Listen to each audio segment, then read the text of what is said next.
Inside the halls of San Diego State University lies a program dedicated to storytelling and pursuing the truth. Welcome to Where You At, a podcast that takes you inside the work of alumni for the School of Journalism and Media Studies at San Diego State. Our goal is to show the success of our alumni, inspire students with the stories, and connect students and alums on a pathway to journalism success. And now, here's your host, Josh Sushan. This week on the Where You At podcast, we're heading up to Los Angeles, California, and our topic this week is an interesting one. It is the business side of sports. It is the business side of media companies. Our guest is Eric Winter. He attended San Diego State from 1990 through 1994. It would take an extremely long time to go through all of his credentials. He got his start at the American Junior Golf Association. He worked for Padres Magazine. He worked for DIRECTV, where he was involved in pay-per-view sporting events, amongst many other job titles. He spent about a decade or so with Yahoo. He was the former CEO of Rivals. He worked for UFC, the Ultimate Fighting Championship, as the senior vice president and general manager. These days, he is the owner and partner of a couple of different businesses. One is Get Big Shots. The other is Big League Pillows. And he was also most recently named president and CEO of TrillerTV. Eric, welcome to the Where You At podcast. What's up, Josh Sushan? I'm fired up to be here. Congrats on all your successes in the journalism world and especially Where You At. Anything to help out Montezuma Mesa. All right, so this is a special podcast because Eric was the sports editor at the Daily Aztec who hired me. I learned a lot from him about journalism, and I learned even more about him about life, how to dress, how to walk, how to talk, how to write handwritten thank you letters. And so this is a very special podcast for me. But also, Eric, this is one of these podcasts where I sit back and I go, where do we even begin with all of the different things that you've done? And so I've decided I want to start this way. You're a student at San Diego State in the early 90s. You have an interesting, different background. You are an Africana Studies and liberal arts major, yet you're over there working on student journalism. What were you thinking about doing with your majors and your career when you were a student? Take it back a couple of years. When I graduated when I graduated high school, I didn't go to college for a couple of years. I didn't have the grades, I didn't have the confidence, and I didn't have the support. And so finally, when I applied to San Diego State, A, it was shocking that I got in, but B, I didn't have that real foundation from high school to properly study, to properly pass standardized tests. And I knew I was well read. I could write really well, but I just couldn't take Scantrons. It was a combination of knowing how to study properly and taking tests properly. And when I applied for the School of Journalism, I actually failed to get into the program. But I was so well read that I started looking at what classes and what majors offered something that was more comprehensive with reading in literature and writing long stories. And that turned into, back then it was called the Africana Studies major. So I started taking classes, and all it was reading books and doing deep dives into some critical understanding about a really important part of not just the US, but around the world for this subject. And during my time there, it went from Africana Studies to Black Studies to African American Studies, but it was all tucked into the liberal arts program back then. I'm not too sure how it is these days, but that's the quick background of how I went there and how I got to the Africana Studies world. So you're at the Daily Aztec. You were a writer. You were the sports editor who hired me and many others. Give us the transformation of when you went from I'm in this world of journalism to I'm going to start to segue out to different types of worlds in which involve journalism, communications, business. I do want to take it back one step because Sure. As you gave that wonderful intro about me, I've been in business a really long time, and I went from a journalist to becoming a corporate executive. I was just named president and COO of a company that is now publicly traded on NASDAQ. And it's funny because as I was filling out all of our paperwork and ensuring that we registered properly as a foreign entity in the state of California, that's a little bit of business 101 for you. I got my documentation, I got my signed, sealed, and delivered, Triller Corp, you can now, operate business in the state of California. Do you know who the Secretary of State is for California? No. It is my former Africana Studies professor and the chair of the department, Dr. Shirley Weber. So it's funny that we're having this podcast interview at the same time that I was just named to run this company that's now publicly traded. Because in order for me to stamp ourselves as a legit operating U.S. entity, Shirley Weber or Dr. Weber had to sign off. But I'm sure she signs off on millions of these entities that want to register with the state. So one of my main memories of when I first started at the Daily Aztec was we were fearless as student journalists. We were not afraid to criticize coaches, athletic departments, the athletic director, even the biggest star, Marshall Faulk, we were not there to do PR. And so maybe this is a good point in the conversation to discuss just the culture that you were a part of at the Daily Aztec, the way that you taught me and the way that I taught others, that we were not there to do PR. We were there to hold people accountable. It's interesting because I wrote for the high school paper. I remember my first interview in high school was with a San Diego Padre named Tim Flannery, who went on to become a 3-time World Series winning coach with the dreaded San Francisco Giants. But I remember interviewing Tim Flannery, and I was taught at an early age how to interview properly. It's funny. I talk out of both sides of my mouth quite often. One, I wasn't a good student in high school, but I did know how, and I did learn journalism at an early age.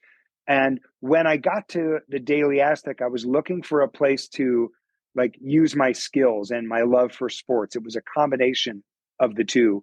And my boss, the gentleman who hired me, there were 2 of them. One was called Matt Jacobs. If you remember him, he was the editor of the sports section. And then the assistant editor was a kid called Eric Breyer. And what I learned from those guys was the who, what, where, when, and why of journalism. It wasn't about being flowery or sexy or being a columnist or an opinion writer. And we'll talk about that later, because that's a big problem with newspaper and journalists today. But I was taught that you need to learn the who, what, where, when, and why of delivering the story that you're going to tell, whether it's news, sports, finance, entertainment. And they taught me how to craft a story and to be as efficient as I could be with my words. But at the same time, everyone was given, that was the beauty of being a part of a student-run newspaper. You didn't have to wait 12 years in the real world to become a columnist. You actually earned the right to write columns and opinion pieces if you were a good enough student journalist. And that's when we started getting a little bit, putting the toe on the line of being a little bit fearless and being a little bit too aggressive with how we communicated about our fellow student athletes. So I was going through the Daily Aztec archives, and I see a column written by Eric Winter, and the headline says, "Come see the Surfers beat the Scholars this Thursday." And I also recall that I was a student walking on campus, and I just happened to see a t-shirt that also said Surfers versus Scholars. The timing was quite remarkable that these 2 things happened in the same week, Eric. So I put myself through college. I feel like I'm in that In Living Color skit. The Wayans brothers and the Wayans family were in Living Color. And one of their skits was, "Hey, man, I've got 8 jobs." Well, that's what it was like for me at San Diego State, because I worked at the soup plantation making muffins almost through the middle of the night for the morning shift.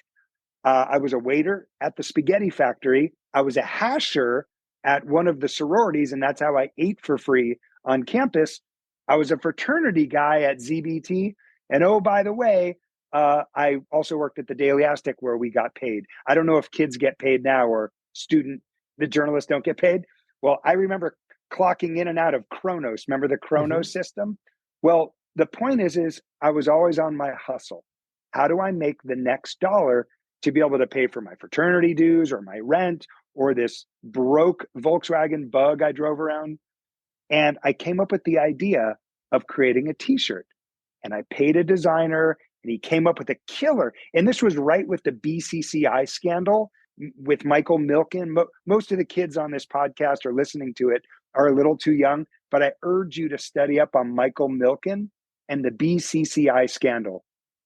And at San Diego State, you know, we all had egos, like the UCLA kids were the smart ones and we were the dumb ones. And I played upon those stereotypes. And I had my designer draw a beautiful surfer, golden flowing hair, big tall surfboard. And then I had the nerd standing on a stack of 4 books. And on the books, they were written BCCI scandal, Milken goes to jail. And I played up on the football game. And there you go. And we sold a lot of shirts and I made maybe a couple $1,000. And who knows, I didn't invest it in Apple, that's for sure. The other main thing that I think is really interesting from an educational standpoint is your relationship with Jayne Hancock. Explain who is Jayne Hancock, how you met her, and how she became a significant mentor in your life. So first of all, rest in peace to Jayne E. Hancock. Jayne Hancock was a softball player at the University of Arizona. And she was a catcher, a starting catcher on the varsity women's softball team. And they lost the NCAA title. I always used to rib Jayne about that. But Jayne progressed in her career after getting her MBA. And she worked in the athletic department at USC, University of Southern California. And then she came to San Diego State and became what was then known as the senior women's administrator. And back then, women's sports weren't looked upon in the same regards as they are today. And she was fearless when it came to not just managing the men's program. She was in charge of Marshall Faulk. She was in charge of, and the brainchild behind Phil the Murph, if you remember those campaigns, to sell out a 60,000 seat stadium to come watch the Aztecs and Marshall Faulk. But she was fearless in building the brand of women's sports at San Diego State. And I was the knucklehead journalist. My first beat was the men's soccer team and the women's basketball team. And I covered both of those religiously. Chuck Clegg on the men's soccer side and Beth Burns on the women's basketball side. Jayne probably, she's smarter than the average bear. And even as she's resting upstairs, she's still smarter than all of us combined. And she looks down, with one eye open, are you doing the right thing? Well, that's what she did with me probably in my first month on both beats. I got a phone call at the Daily Aztec. No, there were no mobile phones. There were no apps. There was no AOL chat rooms. This is like early days. And she called a phone, which has a cord to it. And I answered the phone, Eric Winter, Daily Aztec. And she said, my office, 9 a.m. Monday. Click. And I got scared because I'm like, I've never spoken to a mature person besides my mom and my dad and their friends. So I walk over at 9 a.m. I got there at about 2 or 3 minutes early, and I'm sitting in the waiting room outside of Fred Miller's office, who is the athletic director, and Jayne Hancock, who is essentially the number 2 as the senior women's administrator. And she walked me into her office. She handed me a cup of coffee, and it was black. And she drank black coffee, and I couldn't stand it. I needed coffee with my vanilla. And so I added a little bit of creamer in there, and she literally grabbed me by the ear and she said, I'm not going to tell you what to write. I'm not going to tell you what to do. But if you're going to have a voice and you're going to put pen to paper, you need to look under the hood and understand how it all works. And from there, Jayne taught me not how to write, but she actually taught me about the Educational Amendments Act of 1972 and what Title IX meant. And I started writing stories that were more about the who, where, when, and why of a soccer game, and more about how women's sports worked in the broader sense of the NCAA. And she taught me how to be a journalist. And more important than that, after I finished San Diego State, she had moved to Los Angeles for a small startup called DIRECTV. And she called me up out of the blue. I'm on a 2-year internship with the American Junior Golf Association. I'm in Brentwood, Tennessee. I know exactly where I was. And I get a phone call. And yes, at this point, I did have a mobile phone. And I got a phone call that said, Eric, I need you to stop what you're doing, get off the tour, because I need you here in Los Angeles. And I'm a San Diego boy, laid back, total surfer, as dumb as they come. And she said, there's something called the mini dish satellite.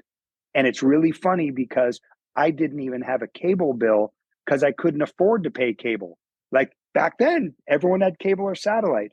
And she brought me to Los Angeles, and I worked for her for almost 10 years at DIRECTV before I went to do my 10 years at Yahoo Sports. So Jayne Hancock was not just important to me at the collegiate level, she was important to me at the professional level. And I know she's laughing when I tell this next story, but there are a lot of sports business leaders around this country that didn't come from the San Diego State side, but they all worked for Jayne at DIRECTV, and they went on to become leaders and experts and department heads in different companies around the country. We used to look at Jayne as the one who would walk into the conference room.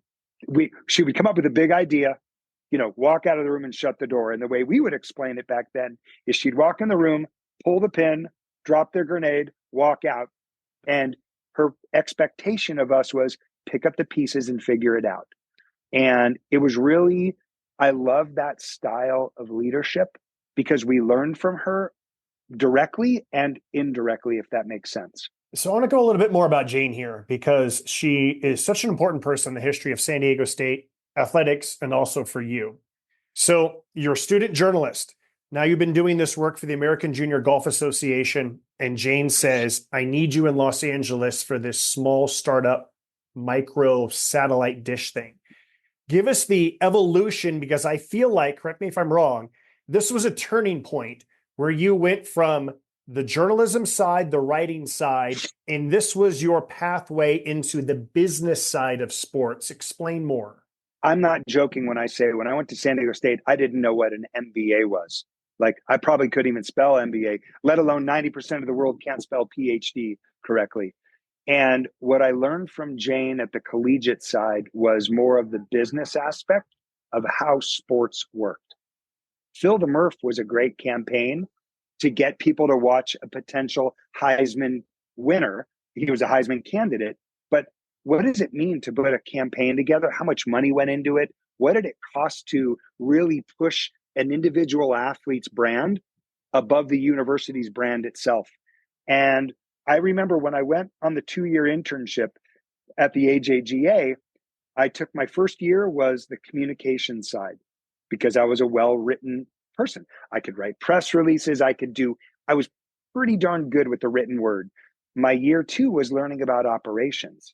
Operations is the business side.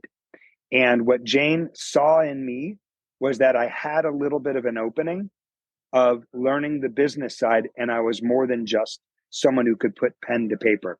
She didn't bring me to just, hey, write a story for me or draft something on this new thing called the World Wide Web. And so when I got to DIRECTV, I slept on a buddy's couch. I think you know who he is, Anthony BR, because I didn't know how long I was going to be in Los Angeles.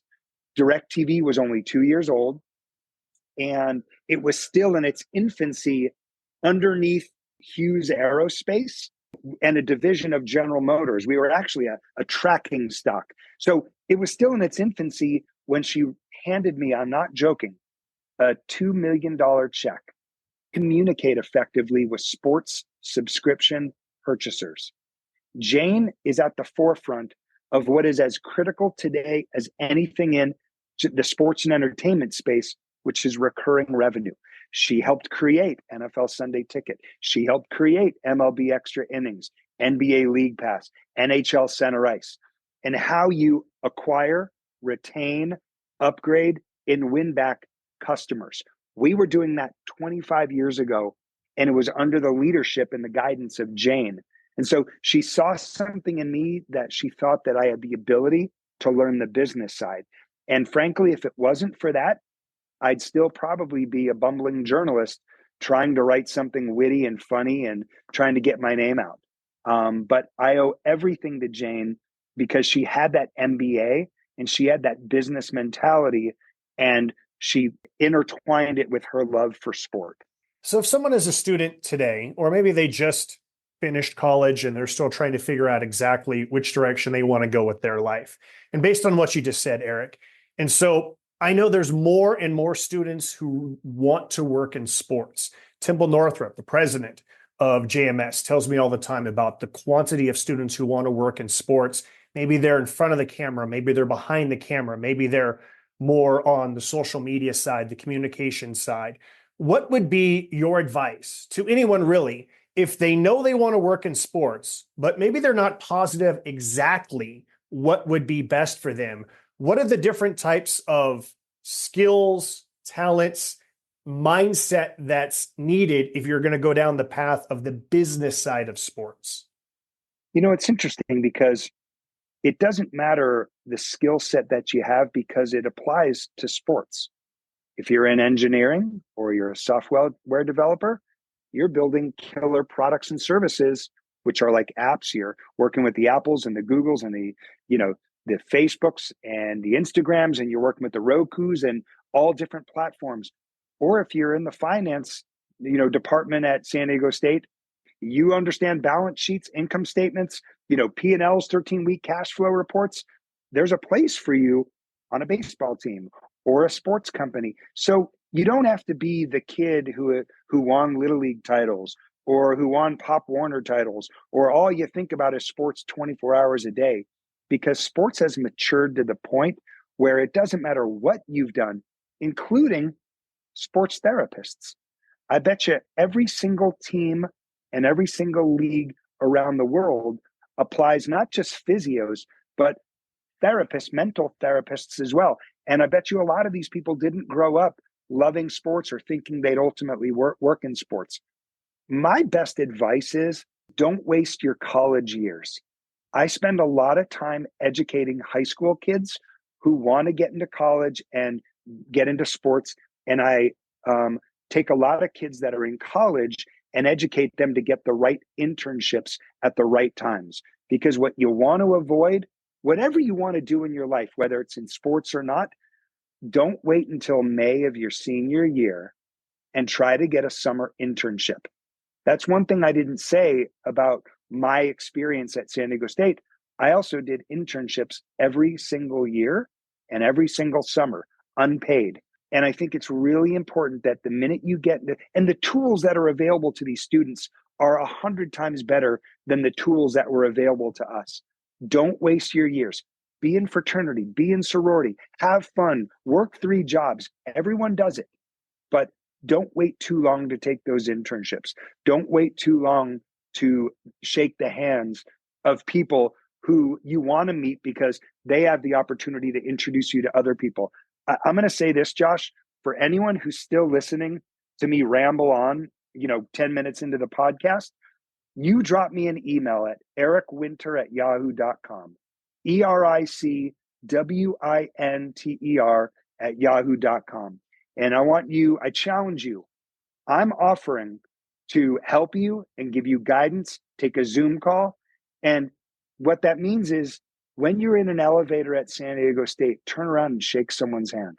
You don't know who they are, what they do, where they've been, or what help they or their friends' businesses might need. Don't just be the person when you're in an elevator that's looking up at the numbers or down at the floor. And that sort of applies to life in general. When you reach out to people on LinkedIn, because in college, you've got your nice LinkedIn profile and your suit from when you were 13 years old, and you look funny, awkward, but funny. Don't just reach out to people and connect. Put a note behind that connection. If you're going to reach out to someone on social media, give them a little bit of depth as to why you're reaching out to them. I think it's really important for anyone who's a student to know that you can do it. And I'm dead serious, Sushan, when I say this. If Eric Winter can make it as far as I've made it, and I'm the president and chief operating officer of a company that just went public a week and a half ago, if Eric Winter can do it, anybody can do it, and it's not a joke. So we're going to bounce around to a couple of other different things that Eric has done in his life. But before we go past the time at San Diego State. Anything else that I should have asked that you want to add about your time at San Diego State, key people, key classes that helped put you into a position to get to where you are now? So I'm going to say this two ways. I'm very thankful that there was no social media when I was in college. I partly joke when I say it. Listen, I went to my fair share of fraternity parties and did silly things, but thankfully there's no record. There are no digital records of it. And the reason I'm saying it the way I'm saying it is all students need to be mindful of their personal and their business persona online. I get tons of resumes from people who are first, second, third year in the business. And the profile on their LinkedIn is a goofy photo of them in college.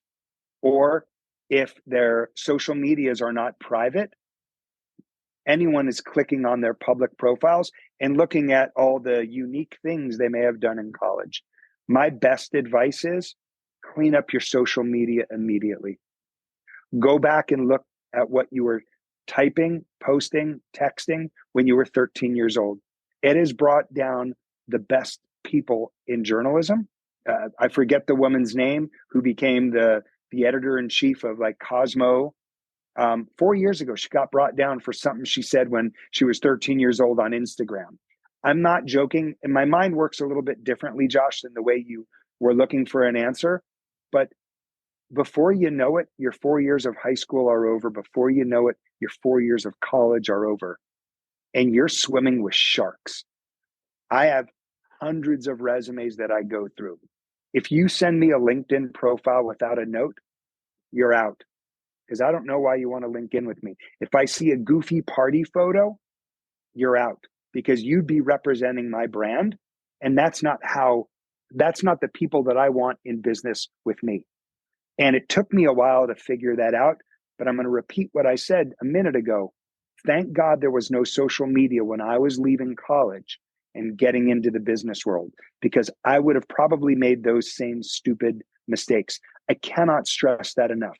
Clean up your social media feed. You're smart enough to get a job somewhere, somehow, some way, based on the people you meet or the internships you took after your freshman, sophomore, and junior years. But it's all about how you represent yourself, because inherently, unless you own the business, you're going to be representing someone else. I'm going to follow up and say that Eric, what he just said about clean up your social media, he has probably said to me a dozen times throughout my life, and 95% of the time that I've listened to him, and it is, and I'm glad that I did. It is smart. It is important, especially when I got hired by the Dodgers. I will never forget that Eric put the fear of God in me and said, go through your social media and clean it up, because you're now in the number 2 market. You're now representing the Dodgers. So clean your act up. And I'm glad I listened to him at that time. Let me next pivot to this. Someone contacts you on LinkedIn. Someone sends you a resume, whether it's now or whether it was back when you were working at Rivals and you were hiring lots of writers. What is the next thing if they did not immediately eliminate themselves by being less than professional? What are the next things that you're looking for when you decide that you're going to take a chance on someone the way that Jayne Hancock did to you? So it's interesting. Again, I got lucky because it's not what I knew, it was who I knew. I had impressed as a student journalist. I went from the outhouse to the penthouse. I could have easily not listened to a person in a position of power. I could have put up my middle finger and said, Jayne, I don't care what you have to say. I'm Eric Winter. I'm going to march and protest and fight the powers. No, I actually listened to someone who was a student athlete herself, who put herself through an MBA program, and who went on to become a woman of power 30 years ago at San Diego State, when you didn't see a lot of women, you didn't see a lot of minorities, and you certainly didn't see a gay woman who had power in collegiate athletics. And so the point is it's a combination of knowing people, but it's also when you communicate with people. And I'm going to enhance what I said earlier. When I was the CEO of Rivals.com, we bought that company for $100 million. So at this point, I'm working for a company that's worth billions, all right? We had a street value of $50 billion at one point. Microsoft wanted to acquire us for $47 billion. We said no. And I was the CEO of a company that was acquired for $100 million, probably worth $500 million at some point. And 350 people worked for me. That meant 3,000 people wanted to work for us, but didn't get the chance. And I would hire left and right, writers in front of the camera, behind the camera, developers, finance people, product people, software developers. If you couldn't communicate effectively in 5 seconds with a subject header, and if I opened up your email, because no one really texted back then, people texted, but not to really get out of your comfort zone. If I opened up your email and there were no initial caps and everything was all lowercase and there were no commas, or if you put 52 sentences into one paragraph, there's zero reason why I would ever be looking at you to be a journalist for one of the 140 websites that were in the rivals.com experience. You know, at that point, it was the #1 sports subscription site in the world. There was no subscription site like that. Everything, got to remember, Sports Illustrated was still delivering 52 issues a year. Time Magazine, go down the list. It was the first innovator in annual recurring revenue, technically monthly recurring revenue. But to answer your question, most of the people wanted to be a journalist. And they would, again, if they couldn't write an email, how could I have confidence that they could do sentence structure and proper sentence structure for articles that people were paying $10 a month or $100 a year for? And that applies to today. If you're going to reach out to someone on the phone, yes, sir, no, sir. You refer to them as, Mr. Smith, Mr. Jones. Be a little bit of be humble in your approach, because it shows a little bit of respect. I don't want to sound like the old guy, because then I'll sound like my grandpa, that this generation doesn't have respect for the old people. But it's kind of true in business.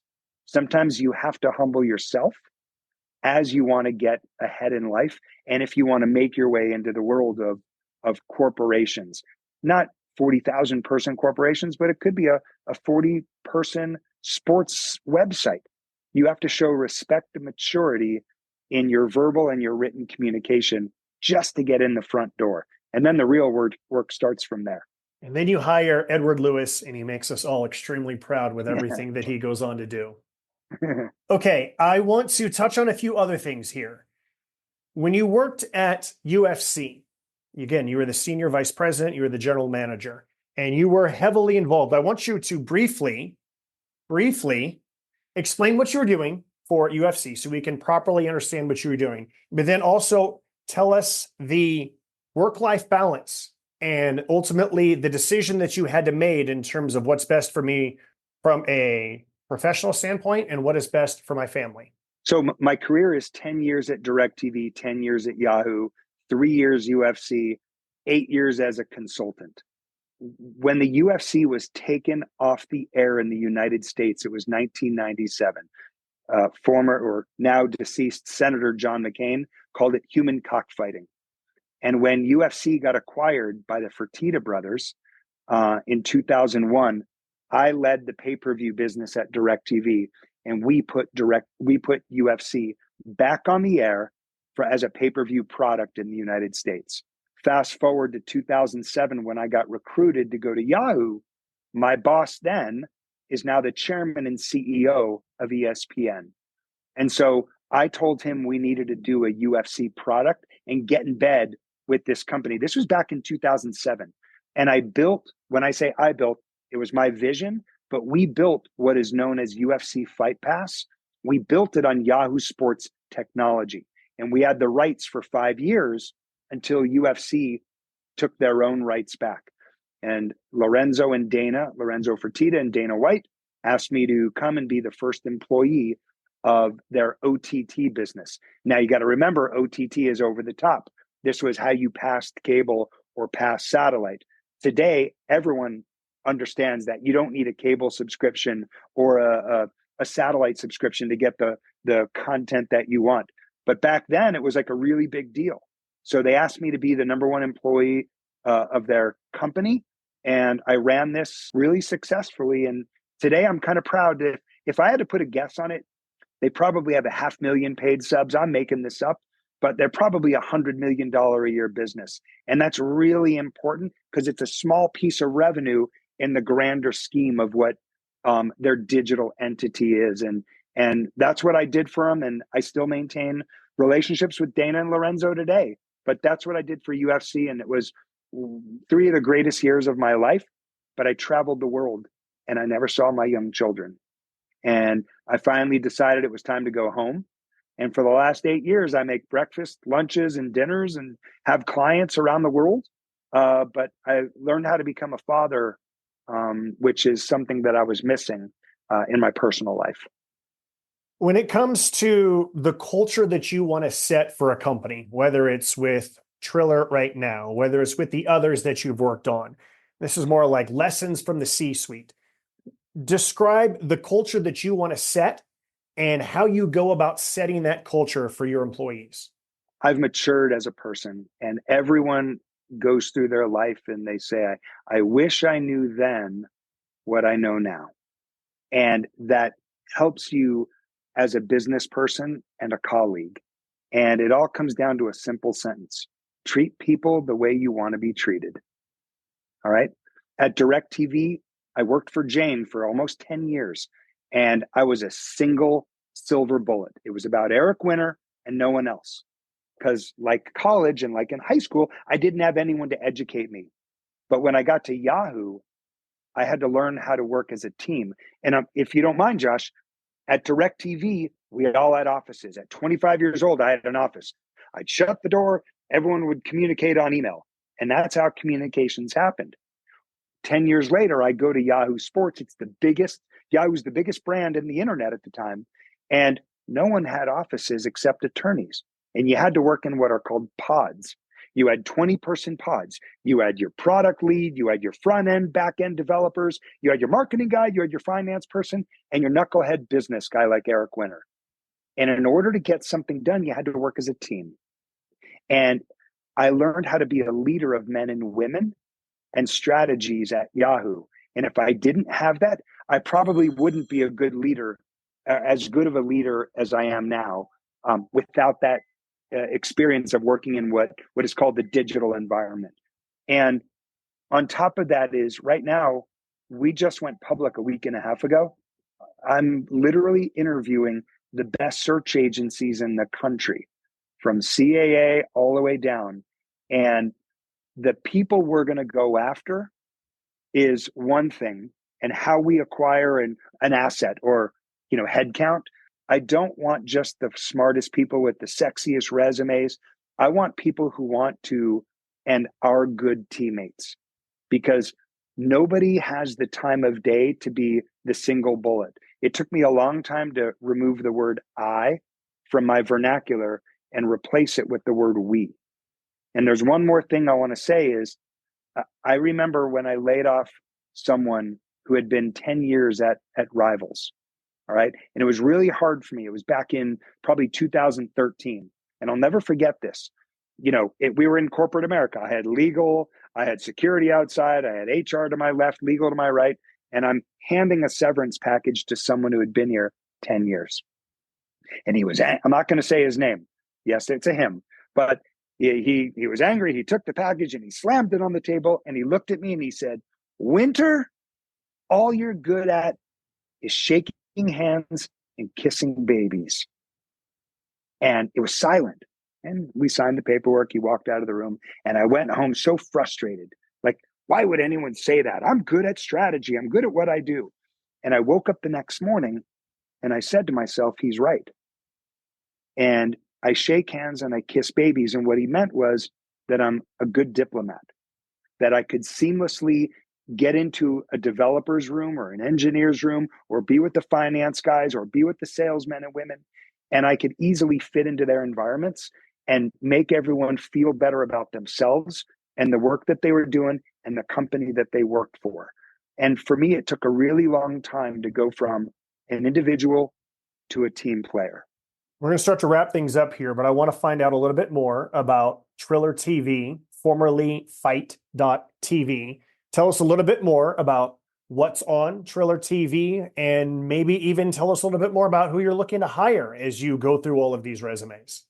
So Fight TV, it was known as FITE.TV. It was actually a competitor to UFC Fight Pass. They were built 10 years ago, and they came out of 4 really brilliant developers from the University of Sofia in Bulgaria.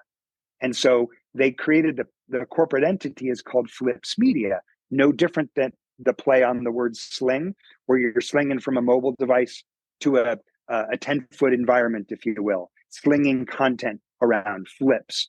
And it was just, 3 guys who created a killer product and just wanted to watch sports.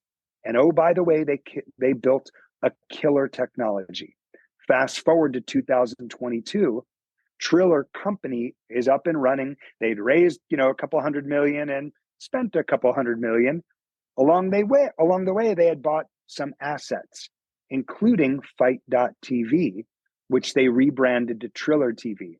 Today, it has 7 million registered users, and they have SVOD products, which are subscription products. Like if you're a wrestling fan, or if you're a hardcore combat sports fan, or if you're a football fan in the UK, football meaning European football, meaning soccer, cricket, rugby, you name it. It's a multi-sport content offering. 7 million registered users. It's a really big business. And Triller Corporate also owns Bare Knuckle Fighting Championships. As weird as that sounds, Bare Knuckle BKFC, my opinion, it's $1 billion business. And it is the way they operate from in the eyes of the consumers, but the products that they offer, from live events to digital products, it's the next gen UFC. Mark my words, keep your eyes out for Triller Group Inc. and the assets that it owns beneath it. But just as importantly is the people that we're looking for, I'm looking for team players. I don't care if you're 1 year or 2 year out of college. I don't care if you had to work at Domino's Pizza to help support you because the $40,000 a year you were getting paid at your first job. That's meaningless to me. Are you willing to learn? Are you a coachable person? And do you get along with other people? All right. And is your social media clean? I'm hiring also people at the highest level. I'm hiring executives in all fields of marketing, finance, technology. I need SEO, SEM. I need smart digital operators, people who can seamlessly fit into the digital ecosystem. And so I urge people, if you're still listening again, ericwinter@yahoo.com. It's my personal email. Reach out to me, but make sure your subject header and your body copy is crisp and clean, or I might just have to send you to the oh, by the way pile. Okay, we close out each episode by bragging about other San Diego State alums. But before we get to that point, I also want to make sure that I give you one more opportunity for something else, more wisdom that you want to impart, or any other types of message in terms of our conversation, your life, your career, the people that helped you, before we completely wrap things up here. When Al Luginbill got fired as the head football coach at San Diego State in, I believe, 1992. We had 93. We were abusing the football team in the newspaper. Salacious columns, salacious headlines. It was really bad because we didn't have the maturity, and frankly, we didn't have the professors and the oversight to teach us right from wrong. And I remember when Coach Luginbill got fired, I wrote a column that actually was very supportive of Luginbill and what he had done during his time at San Diego State. And 5 days after that, I had a small thank you card that was delivered to me at the offices of San Diego State, of the Daily Aztec, pardon me. And it was from the president of the university, Thomas B. Day. And it said, thank you for your profession. I still have the card today. And it said, Dear Eric, thank you for the respect you showed in your column. As an aside to the brazen hypocrisy of the San Diego Union Tribune and its journalists. Signed, Thomas B. Day. And I'll never forget it. And the point is you're allowed to have a one-sided opinion. You're allowed to be on the left or you're allowed to be on the right. But so as long as you understand that there's stories on both sides and you can find a common ground, whether you agree with someone or not, and that sort of is like a metaphor for life and politics even today. Like if you have the ability to put your hand out on both sides and understand the bigger story and have a broader understanding of what really goes on, I think you're going to be very successful in life. And I firmly believe that to this day. I remember that it was 1993 that Al Luginbill was fired because I was the beat writer that year, and I'm the one who wrote the story about him getting. I wrote the news story, you wrote the column, and then years and years later, you reached out to Al Luginbill and hired him for something. Please explain that. So I was the CEO of Rivals.com, and I created what is today the biggest high school football camp and combine series in the Rivals Camp Series. And we hired Super Bowl winning coaches and Super Bowl winning athletes to be our coaches on the circuit throughout the country. I wanted Al Luginbill and I wanted David Lowery. Al Luginbill became the head of my operations for the entire Rivals Camp Series. And he's a tough SOB. And I remember him from his days at San Diego State. He took no BS, and he wasn't a beloved character because he was very serious, very black and white. But at the moment in time when I was spending $30 million to operate a high-end program for the best athletes in America that earned Division 1A scholarships, I wanted someone who I knew was a rock. And he was our director of operations for 3 years. And David Lowery, for those who don't know, was the badass quarterback in those years. And he actually came out and coached one of our events. But it's relationships at the end of the day. And I can't stress that enough.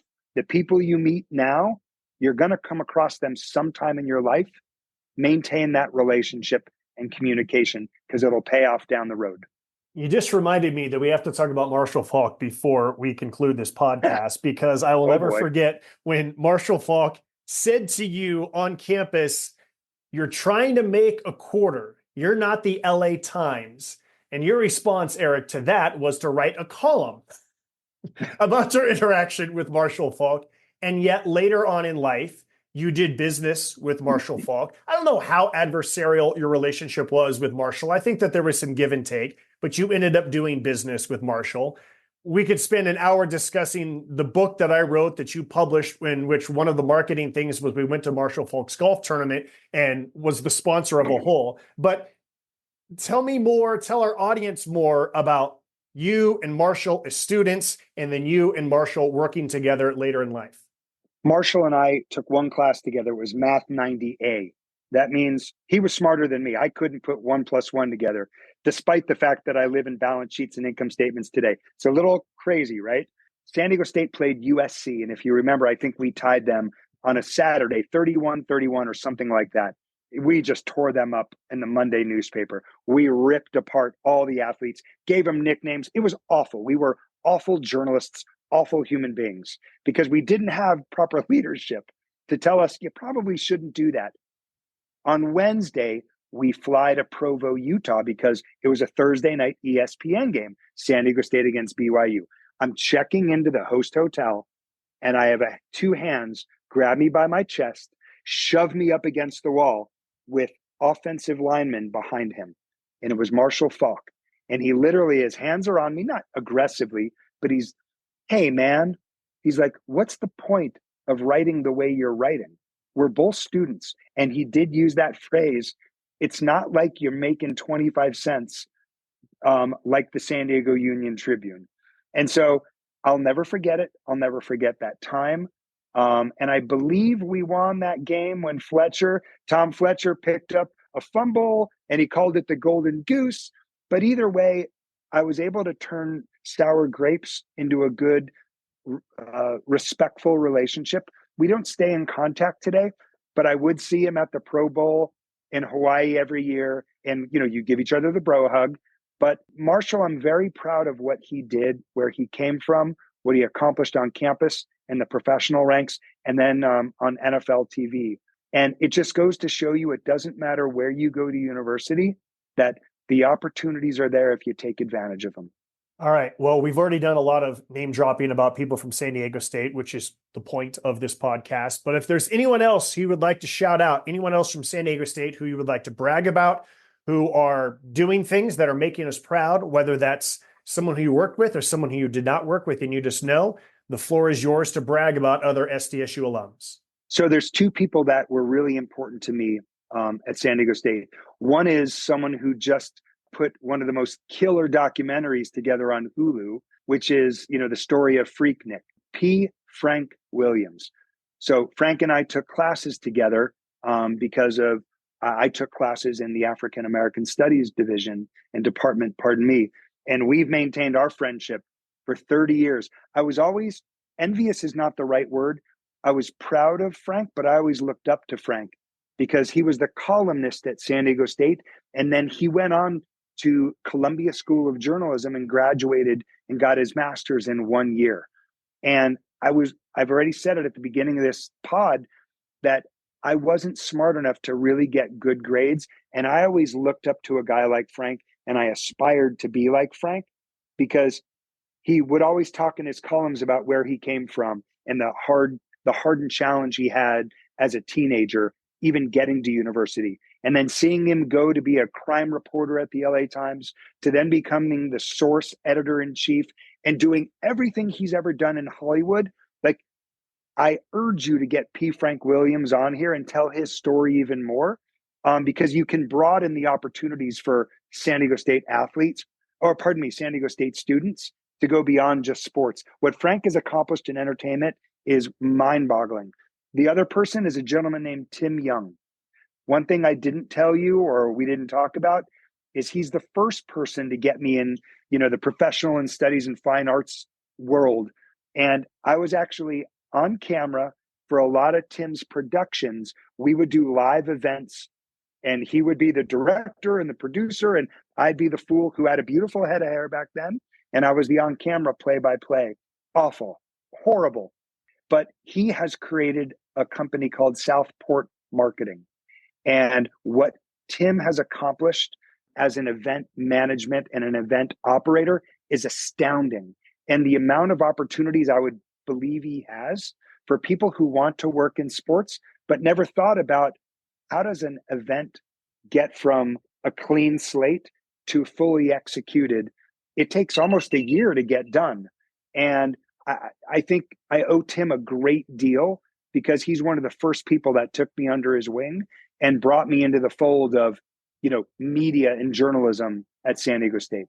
All right, Eric, this has been fabulous to go down memory lane and to hear from you, and for everyone who's listening to this to get the advice that I've heard so many times throughout my life. It's always wonderful, and I'm grateful that you made the time. Thank you so much for all your stories, your lifelong friendship with me, and for being a guest on this podcast. Excellent. Congratulations and thanks, Sush. Once again, that is Eric Winter, and my name is Josh Susham. I'm the host of the Where You At podcast, and we will talk to you again next week. Thanks for listening to the Where You At podcast. This is Devin Watley from the class of 2021. Thanks to Martine Marine for creating the music you're hearing right now, and Alex Piscatelli for her work on the podcast name and artwork on social media. And a reminder to SDSU alums, we really want to know where you're at. Tell us about your career. Get involved in the school. There's many ways you can do this, from donating your time or money, mentoring students, to even speaking in classrooms, in person, or on Zoom. Your work can help us grow the program and create more opportunities for our students to succeed. Again, thanks for listening. Subscribe to this podcast. Tell your friends. Recommend us a future guest. And go Aztecs.